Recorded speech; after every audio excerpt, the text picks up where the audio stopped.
Praise the Lord मेरे अजीज़ों, उस महान परमेश्वर को धन्यवाद देते हुए एक बार फिर उसके पवित्र चरणों पर आज की शाम हम आते हैं। एक बार फिर प्रभु ने ये मौका दिया है, एक और शनिवार शाम को हम परमेश्वर के पवित्र नाम की महिमा करें। प्रभु ने हमें सितंबर के इस महीना में पहुंचाया है और प्रभु ने ये वर्ष जबकि बड़ा भयंकर निकला है पिछले दिनों और शैतान जो है वो बहुत ज़्यादा अपना कार्य करता रहा इस वर्ष में, लेकिन फिर भी उस महान परमेश्वर ने हमें बचा के अपने पवित्र नाम की महिमा कराई। और मेरे अजीज़ों, उसने पिछले 8 महीने तक सुरक्षित रखा, 9वें महीने हमारे जीवन में जोड़ा और इस 9वें महीने के इस दूसरे शनिवार को प्रभु ये मौका हमें दे रहा है कि हम प्रभु को धन्यवाद देते हुए उसके पवित्र चरणों पर आते हुए फेसबुक के माध्यम से आप लोगों के साथ मिलकर उस महान परमेश्वर की महिमा करें। अभी हमारी आराधना और 2 सप्ताह फेसबुक पर ही रहेगी, क्योंकि सरकार के द्वारा जो केंद्र सरकार के द्वारा आदेश निकला हुआ है कि 21 तारीख तक इस महीने के गैदरिंग जो धार्मिक है वो नहीं होगा और 21 तारीख के बाद हम लोग सोशल गैदरिंग और धार्मिक गैदरिंग कर सकते हैं, वो भी 100 लोगों के साथ में। सो खुदावंत के पवित्र नाम की महिमा हम करते हैं और प्रभु ने चाहा तो इस महीने के आखिर के अंदर हम चर्च खोलेंगे और वहाँ परमेश्वर के पवित्र नाम की आराधना करेंगे। अब धीरे धीरे सारी बातें सामान्य हो रही हैं और प्रभु करे जल्द से जल्द सब कुछ सामान्य हो जाए और मेरे अजीज़ों, परमेश्वर के लोग मिलकर के फिर परमेश्वर की आराधना करने पाएँ, धन्यवाद उसकी महिमा करने पाए मेरे अजीज़ों। सो हम प्रभु को धन्यवाद देते हैं। प्रभु ने हमें एक बार फिर ये मौका दिया है कि हम उसके पवित्र चरणों पर आएँ, उसकी आराधना, उसकी स्तुति, उसकी तारीफ आज की शाम एक बार फिर से हम करने पाएँ। और यकीनन मेरे अजीज़ों, हम इस बात को निश्चय जानते हैं, हमारी आराधना, हमारी स्तुति, हमारी तारीफ ये कभी व्यर्थ नहीं जाती, बल्कि यकीनन परमेश्वर के सिंहासन तक पहुंचाई जाती है और वहां से हमारे लिए आशीष लेकर वो वापस आती है। सो हम परमेश्वर की स्तुति में इस गीत को गाते हुए शुरू करते हैं। स्तुति आराधना ऊपर जाती है, स्तुति आराधना ऊपर जाती है, आशीष लेकर नीचे आती है। स्तुति आराधना ऊपर जाती है, आशीष लेकर नीचे आती है। प्रभु हमारा कितना महान, देखो हमसे करता है प्यार। प्रभु हमारा कितना महान, देखो हमसे करता है प्यार। Hallelujah, hallelujah, hallelujah, hallelujah. प्रार्थना और विनती ऊपर जाती है, उत्तर लेकर नीचे आती है। प्रार्थना और विनती ऊपर जाती है, उत्तर लेकर नीचे आती है। प्रभु हमारा कितना महान, देखो हमसे करता है प्यार। प्रभु हमारा कितना महान, देखो हमसे करता है प्यार। Hallelujah, hallelujah, hallelujah, hallelujah. आइए प्रार्थना करें। प्यारे परमेश्वर, हम आपको धन्यवाद देते ईश्वर नासरी आपके पवित्र चरणों पर एक और शाम हम आते हैं। आपकी महिमा है, आपका अनुग्रह है कि हम जीवितों की ज़मीन पे पाए जाते हैं। हो महामारी जो दुनिया में फैली है प्यारे परमेश्वर, और उसके द्वारा बहुत से लोग मौत के आगोश में जा रहे हैं, लेकिन आए प्यारे खुदावंद, आपने हमको हर दुख, मुसीबत, परेशानी, बीमारी, मौत से बचाया है। और आए प्यारे खुदावंद, हम आपको धन्यवाद देते हैं और प्रार्थना करते हैं अपने लोगों को सुरक्षित रखें और हर दुख, मुसीबत, परेशानी, बीमारी, महामारी सब उनके पास से दूर रखें और अपने पवित्र नाम की महिमा करने का अवसर दें प्यारे खुदावन। और आप देते हैं, हम धन्यवाद देते हैं। आज की शाम के लिए आपको धन्यवाद देते हैं, अपनी कलीसिया के लिए आपको धन्यवाद देते हैं, अपने अजीज़ बुज़ुर्गों के लिए आपको धन्यवाद देते हैं, अपने बच्चों के लिए आपको धन्यवाद देते हैं। प्रभु, जो बुज़ुर्ग कमज़ोर हैं, बीमार हैं, यीशु के नाम में प्रार्थना करते हैं प्रभु, उनको चंगा करें और अपने पवित्र नाम की महिमा कराएं। इस समय नीलू के पापा वर्मा साहब के लिए प्रार्थना करते हैं प्रभु, जो हॉस्पिटल में इस समय एडमिट हैं। प्रभु यीशु के नाम में उनको चंगाई मिल जाए खुदावन, और वो स्वस्थ होकर आपकी महिमा करने पाए। पिता, हम धन्यवाद देते हैं और प्रार्थना करते हैं प्यारे परमेश्वर, आपने जो अनुग्रह किया है, आप अपना अनुग्रह हमारे ऊपर बनाए रखें। आगे का समय आपके पवित्र सामर्थ्य हाथों में सौंपते हैं, अपनी मर्जी के मुताबिक लिए चलें। सारी आदर महिमा प्रभु केवल आपको मिले, यीशु के नाम से। आमीन, आमीन, आमीन। आमीन। Praise the Lord.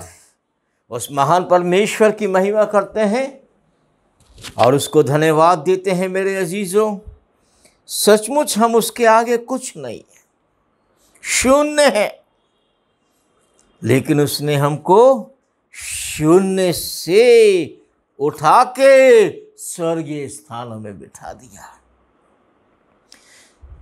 पृथ्वी के निचले स्थानों से उठा के स्वर्गीय स्थानों में बिठा दिया। हमारी राह तो अधोलोक की थी, और अधोलोक में जाके ही हम नाश होते, शैतान यही चाहता था। लेकिन प्रभु ने इस दुनिया में आके अधोलोक में जाके शैतान के सिर को कुचल के और अधोलोक की सारी ताकतें तोड़ के कब्र में से तीसरे दिन मुर्दों में से बाहर आके उसने विजय प्राप्त की और हमें भी विजय दी, और हमको अधोलोक से बचा के स्वर्गलोक के अंदर उसने स्थान दिया है। मेरे अजीजों, सो आइए उसको धन्यवाद दें और इस गीत को गाएं परमेश्वर की महिमा के लिए। शून्य से लेके तूने मुझे रच लिया अपने ही रूप में, प्रेम किया है अनंत प्रेम से, दिया पुत्र मेरी मुक्ति के लिए। ये गीत हम सब जानते हैं, गाएंगे।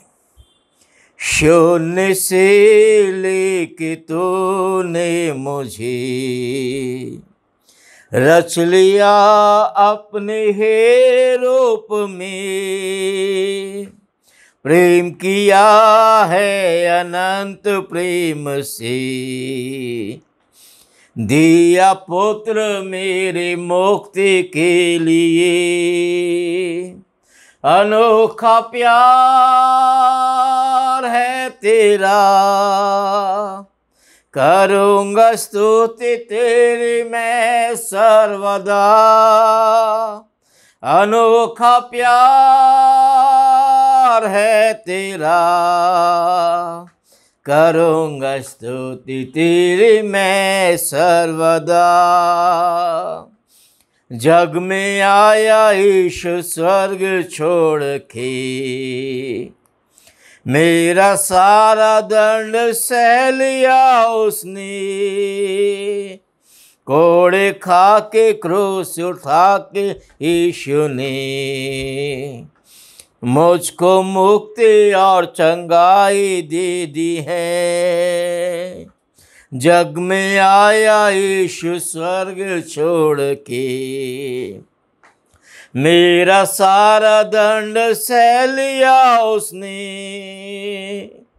कोड़े खा के क्रूस उठा के यीशु ने मुझको मुक्ति और चंगाई दे दी है। अनोखा प्यार है तेरा, करूँगा स्तुति तेरी मैं सर्वदा।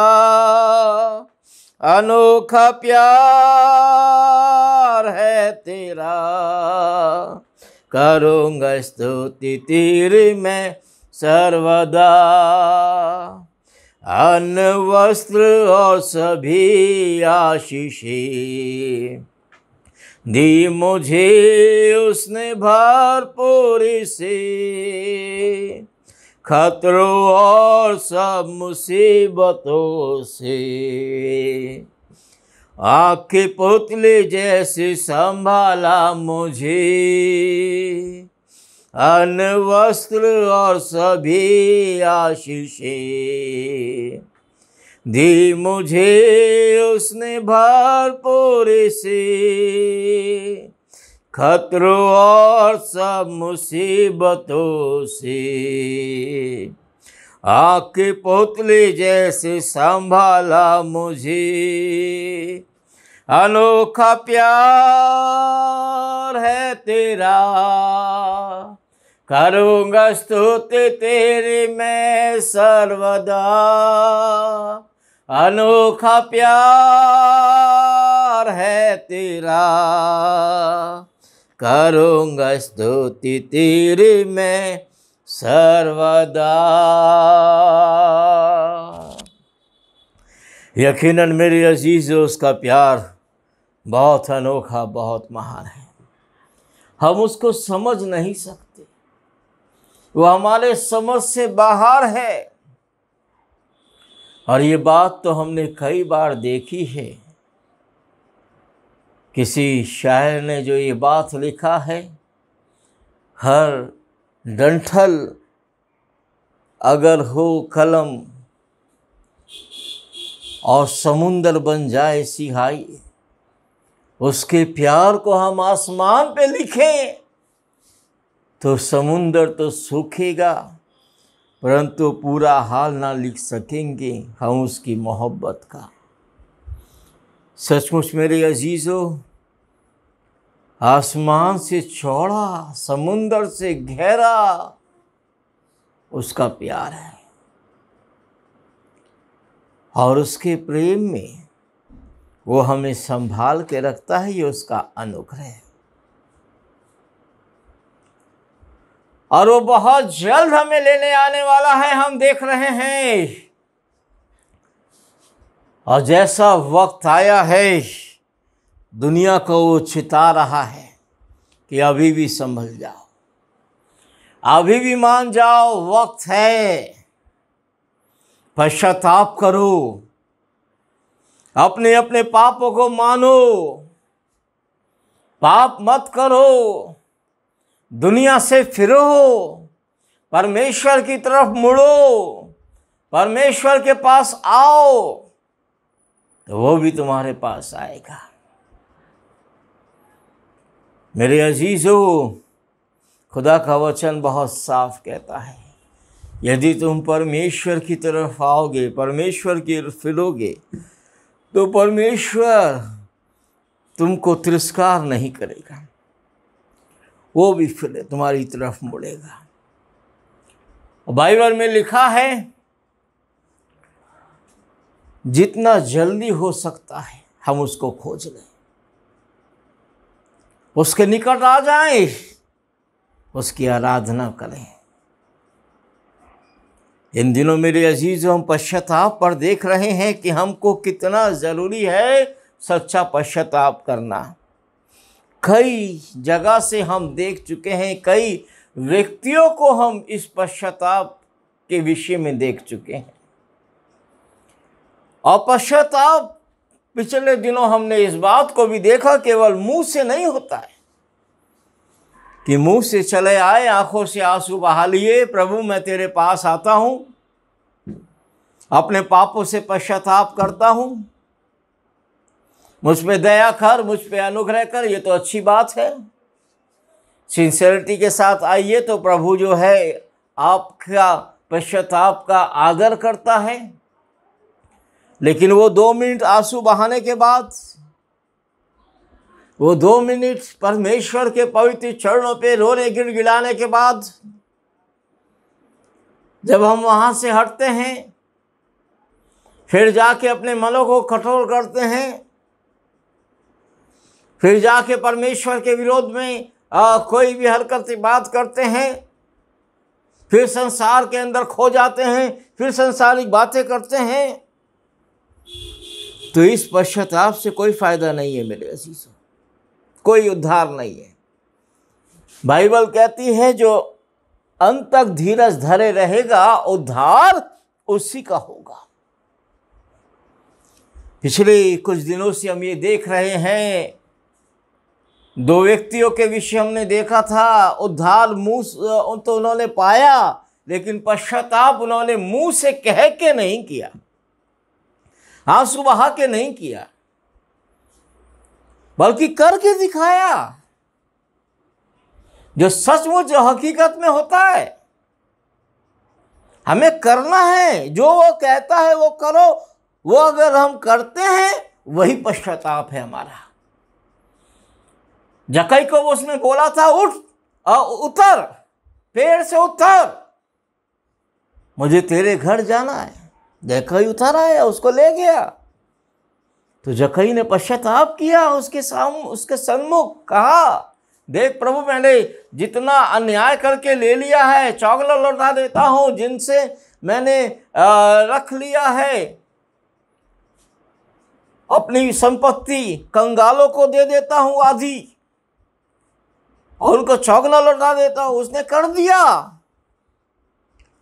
और वो खुद निर्धन हो गया, खुद कंगाल हो गया, लेकिन अब कंगाल नहीं हुआ, दुनिया का सबसे अमीर आदमी हो गया। उसने करके दिखाया वो पश्चाताप। फिर हमने एक स्त्री के विषय में देखा था, जो जटामासी का इत्र लेकर के आई, और जबकि शिमोन जो एक धार्मिक गुरु था, उसने यीशु मसीह को अपने घर में उतारा था कि वो भोजन करे, उसके घर में आके बुलाया था, लेकिन उसने भोजन तो क्या, पानी भी नहीं दिया प्रभु यीशु को। और वो स्त्री जो पापिन थी, लेकिन अपने पापों से सच्चा पश्चाताप करते हुए उसने अपनी कमाई जिंदगी भर की वो बहुमूल्य जटामासी का इत्र उसने संगमरमर के महंगे पात्र में लेकर के प्रभु के पास आई। प्रभु की ओर अपनी दृष्टि भी नहीं की, वो इत्र उसके पैरों पे उंडेला और रोती रही और बालों से पोंछती रही। बाकी लोग कुड़कुड़ाने लगे, लेकिन प्रभु ने उसके सच्चा पश्चाताप को देखा और कहा, बेटी जा, तेरे विश्वास ने तुझको चंगा किया, तेरे पाप क्षमा किए। आज भी मेरे अजीजों, हम एक ऐसी बात देखने जा रहे हैं कि अगर हम ये दावा करते हैं कि हम पश्चाताप किए हैं और प्रभु को मानते हैं, उद्धार प्राप्त कर लिया है, लेकिन अगर हमने वो बात नहीं की है तो हमारा उद्धार ढोंग है।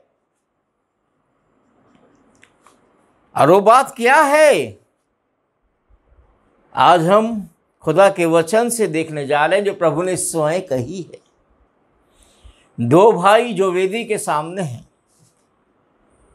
आज हम इस बात को देखेंगे। दोनों भाई जो वेदी के सामने हैं, किसने सच्चा पश्चाताप किया है। हालांकि वेदी के सामने एक ही भाई है, और निकालिए मेरे साथ अगर परमेश्वर का वचन आपके हाथ में है, अगर नहीं तो आप ले लीजिए, क्योंकि आपको खुदा का वचन अपने हाथ में रखना ज़रूरी है और उसको पढ़ना, मेरे साथ उसको देखना ज़रूरी है। क्योंकि हम जो कुछ भी कहते हैं हमारी अक्ल में नहीं है, खुदा के वचन में है। इसलिए मेरे अजीजों, आज एक विशेष बात पश्चाताप पर हम देखने जा रहे हैं। अगर हम ये करते हैं तो सचमुच हमारा पश्चाताप है। मत्ती रचित सुसमाचार 5वां अध्याय 21 पद के आगे मैं आप लोगों के लिए पढ़ रहा हूं, जहां प्रभु ने कहा, तुम सुन चुके हो कि पूर्व काल में लोगों से कहा गया था कि हत्या ना करना, और जो कोई हत्या करेगा वो कचहरी में दंड के योग्य होगा। परंतु मैं तुमसे कहता हूं कि जो अपने भाई पर क्रोध करेगा, हत्या की तो बहुत दूर की बात, जो अपने भाई पे क्रोध करेगा, हत्यारे स्वर्ग के राज में प्रवेश कर नहीं पाएंगे। मेरे अजीजों, खुदा का वचन कहता है। लेकिन यहां हत्या नहीं, भाई पर केवल क्रोध लिखा है। जो क्रोध करेगा वो कचहरी में दंड के योग्य होगा।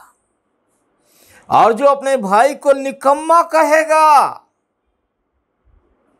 आजकल तो हम साधारण रूप से कह ही देते हैं ना, अपने भाई को निकम्मा बोल देते हैं। दुनिया का कोई शब्द जो उचित नहीं है कह देते हैं और सोचते हैं ऐसा कोई खास गुनाह तो हमसे हुआ नहीं है कि हम उसके लिए पश्चाताप करें। देखिए खुदा का वचन क्या कहता है, क्रोध अगर करेगा, अपने भाई को निकम्मा कहेगा, तो क्षमा के योग्य नहीं होगा,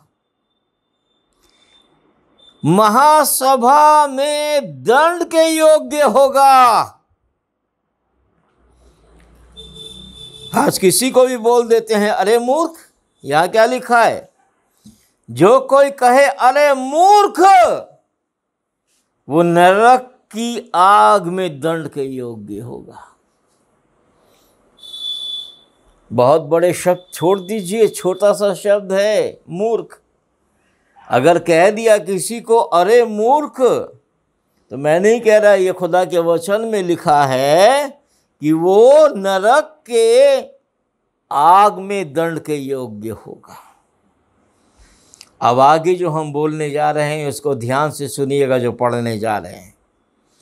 इसलिए यदि अपनी भेंट वेदी पर लाए और वहां तू स्मरण करे कि मेरे भाई के मन में मेरी ओर से कुछ विरोध है, तो अपनी भेंट वही वेदी के सामने छोड़ दे और पहले जाके अपने भाई से मेल मिलाप कर और तब आके अपनी भेंट चला। जब तक तू अपने मुद्दई के साथ मार्ग में है, उससे झट मेल मिलाप कर ले। ऐसा ना हो कि मुद्दई तुझे हाकिम को सौंपे और हाकिम तुझको सिपाही को दे और तू बंदी गृह में डाला जाए। मैं तुझसे सच सच कहता हूं, जब तक तू कौड़ी भर ना देगा, वहां से तब तक छूटने ना पाएगा। परमेश्वर अपने वचन के पढ़े जाने पर और सुने जाने पर आशीष दे। मेरे अजीजों, क्या पढ़ा हमने यहां पर, क्या पढ़ा? हम सब समझ चुके हैं। यदि तो अपनी भेंट वेदी पर लाए, वेदी के विषय हम देख रहे हैं। आप और मैं चर्च में जाते हैं, वो खुदा की वेदी है जहां अपनी आराधना हम उसको चढ़ाते हैं, वो खुदा की वेदी है। जहां हम अपनी प्रार्थना उसको चढ़ाते हैं, भले ही अपने घर में, वो खुदा की वेदी है। लेकिन प्रार्थना चढ़ाते समय, आराधना चढ़ाते समय परमेश्वर का स्तुति रूपी बलिदान चढ़ाते समय अगर तेरे मन में ये आ जाए, क्या कि तेरे भाई के मन में तेरी ओर से कुछ विरोध है, तो अपनी भेंट, अपनी आराधना, अपनी स्तुति, अपनी प्रार्थना छोड़ दे। उसको करने की जरूरत नहीं है। यहां नहीं लिखा कि तेरे मन के अंदर कोई विरोध है। तेरा मन साफ भी हो सकता है। आराधना करने वाले का मन साफ ही रहता है हमेशा। मेरा और आपका मन साफ भी हो सकता है क्योंकि हम आराधना कर रहे हैं। लेकिन बाइबल में यह लिखा है, मेरे और आपके मन में नहीं। अगर हमारे भाई के मन में हमारी ओर से कुछ विरोध है, हम अपना मन अगर साफ भी किए हुए हैं, अपने भाई से प्रेम करते हैं, अच्छी बात है। लेकिन अगर हमारे भाई के मन में हमारी ओर से कुछ विरोध है हमारी ओर, तब हमको उस वेदी पर नहीं चढ़ाना है। ये पश्चाताप है मेरे अजीजों। पश्चाताप होगा पहले अपने भाई से मेल मिलाप कर। तुम्हारे पापों का वही पश्चाताप है, पहले अपने भाई से मेल मिलाप कर। दो भाइयों को जो दुनिया के सबसे पहले भाई हैं मेरे अजीजों, हम उनको खुदा की वेदी के आगे देखते हैं उत्पत्ति के अंदर कैन और आबिल। दोनों जब बड़े होते हैं तो परमेश्वर की वेदी के सन्मुख आते हैं और अपनी अपनी भेंटें चढ़ाते हैं। उस समय दोनों के मन में कुछ नहीं है, बाइबल कुछ नहीं बताती। लेकिन फिर भी खुदा का वचन ये कहता है, एक भाई की भेंट स्वीकार है, एक भाई की भेंट अस्वीकार है। बड़े वाले की भेंट अस्वीकार है, उसने अन्न बल चढ़ाया। छोटे वाले की स्वीकार है क्योंकि उसने लहू का बलिदान चढ़ाया खुदा की मर्जी के मुताबिक। अब वो दोनों खुदा के सन्मुख तो हैं, तो छोटे वाले के मन में तो कुछ नहीं है, लेकिन बड़े वाले के मन में है। जब उसकी भेंट स्वीकार नहीं की जाती तो अपने छोटे भाई को दुनिया से ही रुखसत कर देता है। उसको भेंट चढ़ाने का तरीका मालूम नहीं, क्योंकि भाई के लिए मन में उसने विद्रोह भर रखा है। उसकी भेंट स्वीकार नहीं हुई। आपका मन साफ है, ठीक है, लेकिन आपके द्वारा कोई ऐसी हरकत की गई है जिससे आपके भाई के मन आपके प्रति साफ नहीं है, तो आपका भेंट स्वीकार नहीं है। आपको अपने भाई के प्रति पहले जवाबदेह होना है, तब परमेश्वर आपकी भेंट स्वीकार करेगा। क्योंकि जानते हैं बाइबल में क्या लिखा है? बाइबल में ये लिखा है, जिसने अपने भाई से प्रेम नहीं किया जिसे उसने देखा है।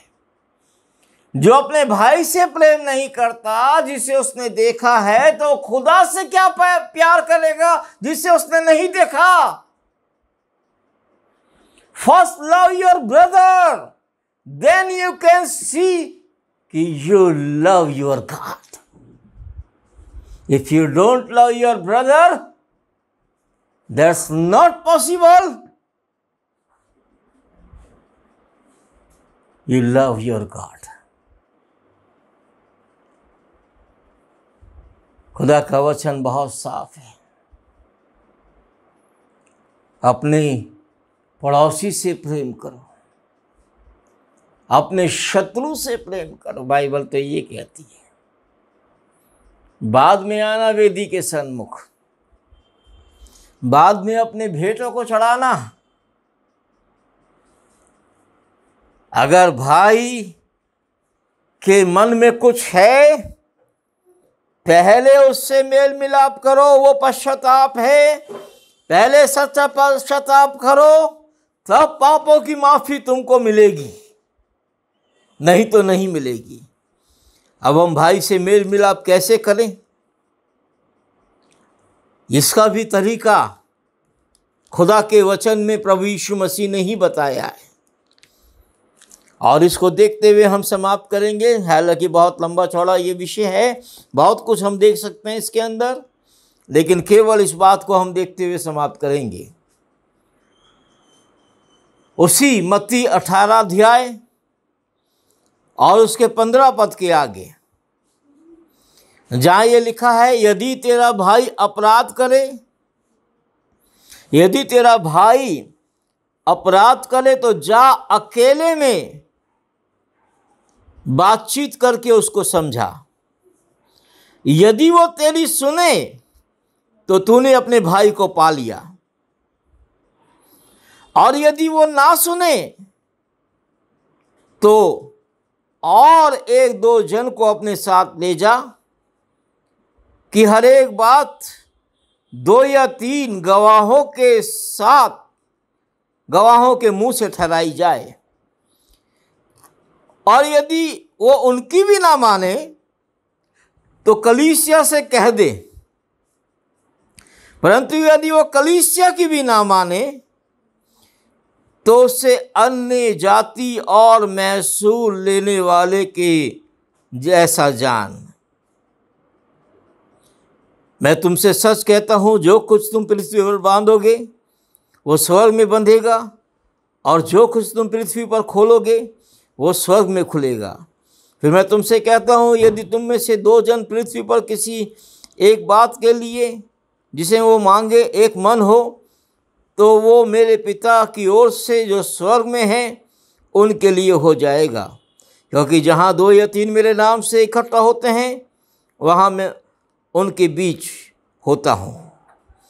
परमेश्वर अपने वचन के पढ़े जाने सुने जाने पर अपनी आशीष दे। मेरे अजीज़ों, कई बार हम सोचते हैं कि हमारा भाई तो हमसे बात ही नहीं करना चाहता, तो उसके लिए हम चर्च छोड़ दें क्या? उसके लिए हम खुदा को छोड़ दें क्या? और खुदा का वचन कहता है कि अगर तेरे भाई के मन में तेरे विरोध में कुछ है तो पहले जाके उससे मेल मिलाप कर, तब आकर के अपनी भेंट चढ़ाना। मेरे अजीज़ों, खुदा का वचन हर बात के लिए समाधान है, हर बात का उपाय कहता है। भाई बात नहीं करना चाहता, कोई बात नहीं, आप कीजिए।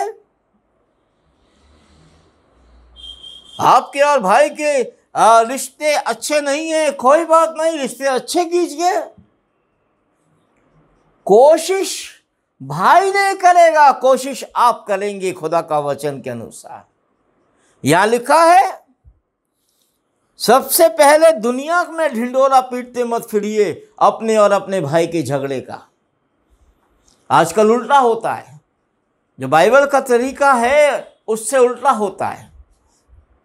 आजकल हम अपने भाई से बात नहीं करते, उसकी बुराइयां या उसकी कमियां पड़ोसियों से और दुनिया के अंदर हम सुनाते फिरते हैं। नतीजा ये होता है कि हमारे संबंध और बिगड़ते हैं, बिगड़ेंगे क्योंकि हम खुदा के वचन के विरोध में चल रहे हैं। खुदा का वचन क्या कहता है मालूम है ना? बहुत साफ है, यहां पर लिखा प्रभु ने, बहुत साफ है। जो प्रभु कहता है, बोलता है, यदि तेरा भाई तेरा अपराध करे,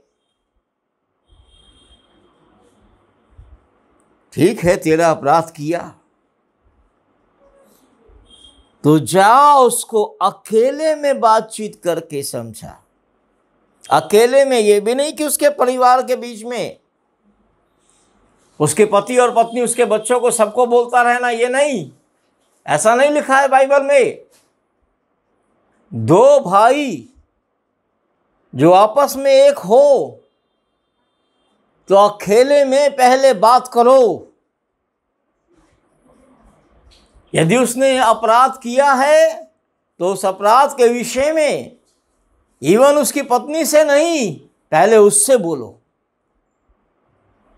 पहले उससे कहो। और अगर वो नहीं मानता, अक्सर ऐसा होता भी है, नहीं मानता भाई, नहीं सुनता बात को, और दुखी कर देता है और परेशान कर देता है,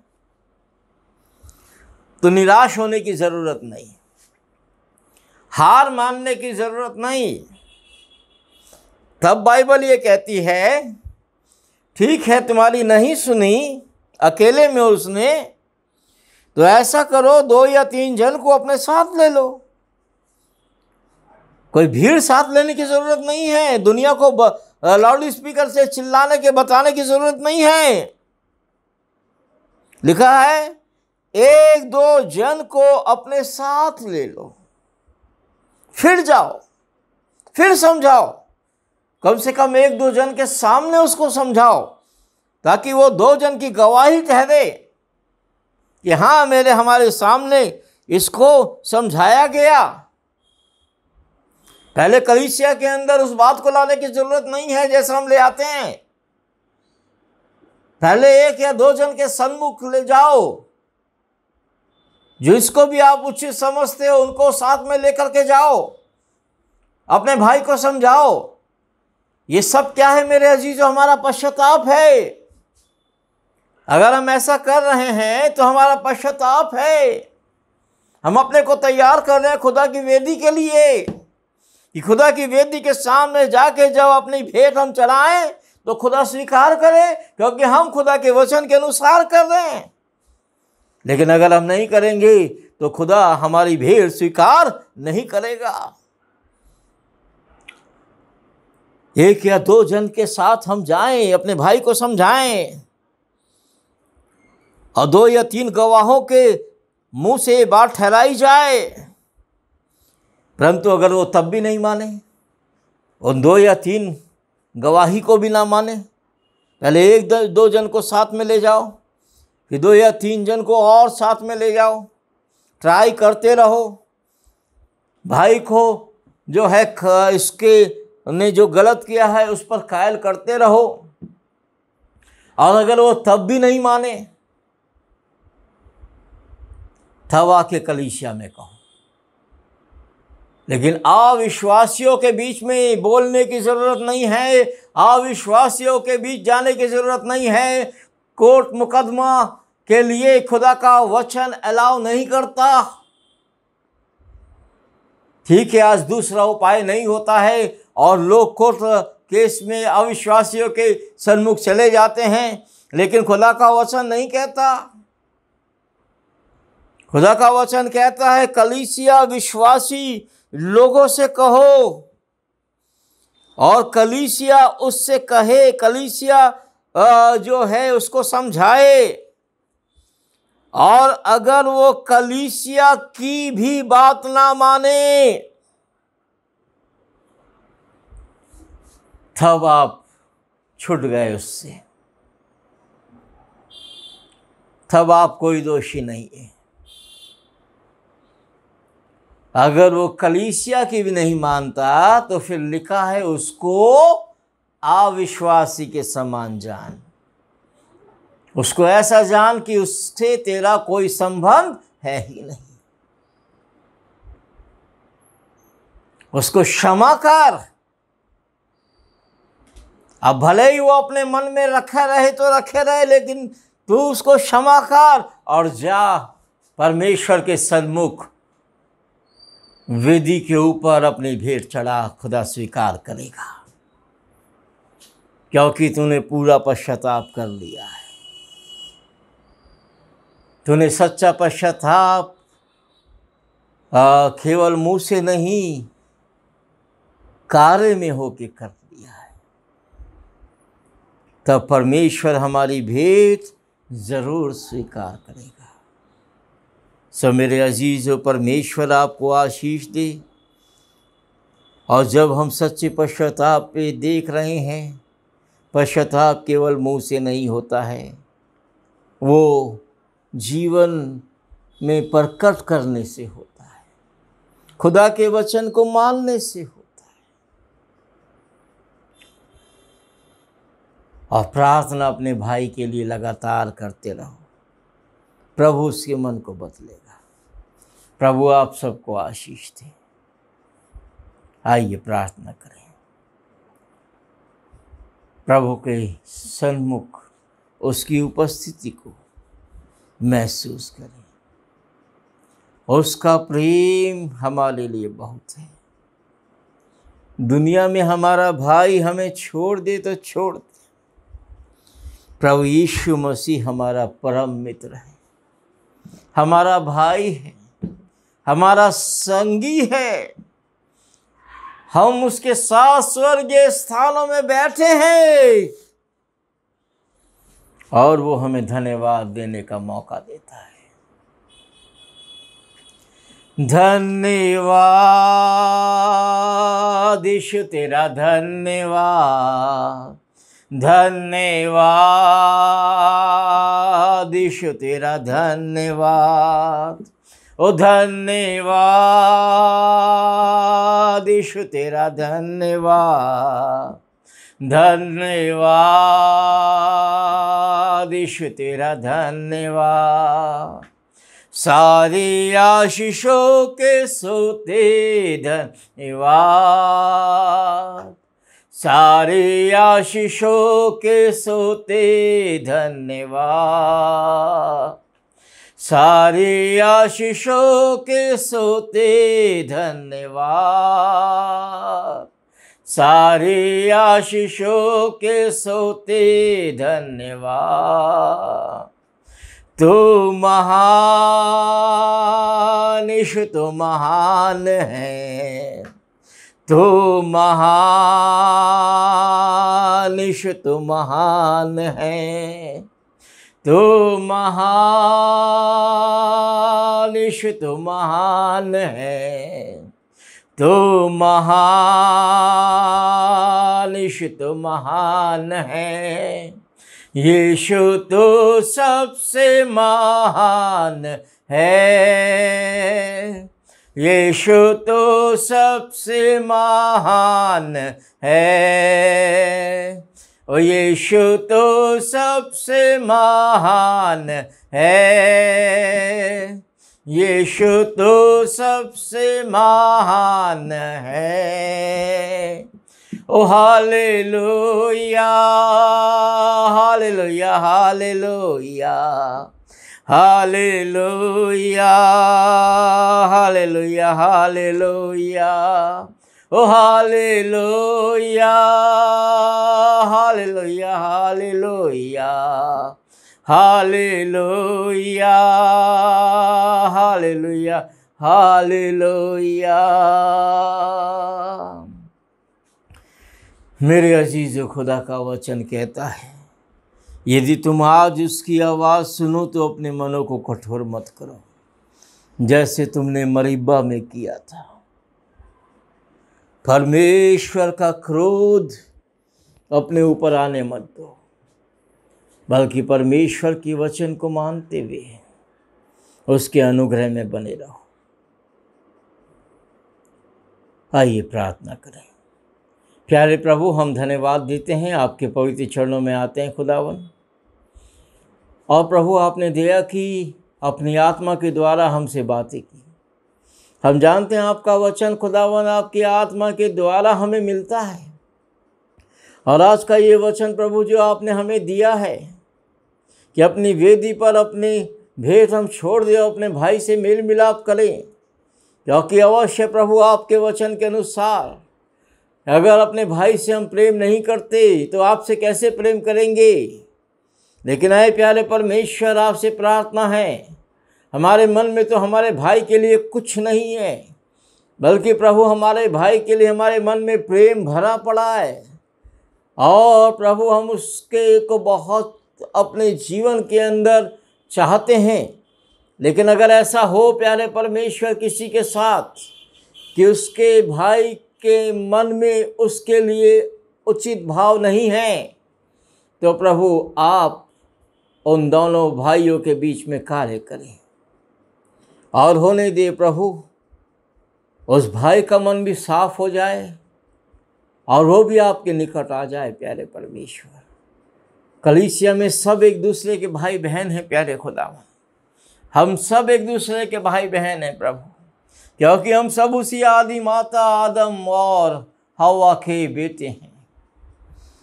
कैन की तरह हमारे भी मन में गुनाह और पाप है प्रभु, हो सकता है, लेकिन प्रभु हमारे पापों को हमसे दूर करके, हमारी घृणा हमारे नफरत हमसे दूर करके, हमारे भाई से हमको प्रेम के बंधन में बांध के और हमारे भाई के मन में हमारे प्रति प्रेम जगा के प्रभु आप अपनी महिमा होने दें कि हम आपकी वेदी पर अपनी भेंटों को चढ़ा सकें। आराधना और स्तुति और महिमा आपकी वेदी पर हम कर सकें। खुदा आपकी आशीष इस समय हम चाहते हैं प्रभु।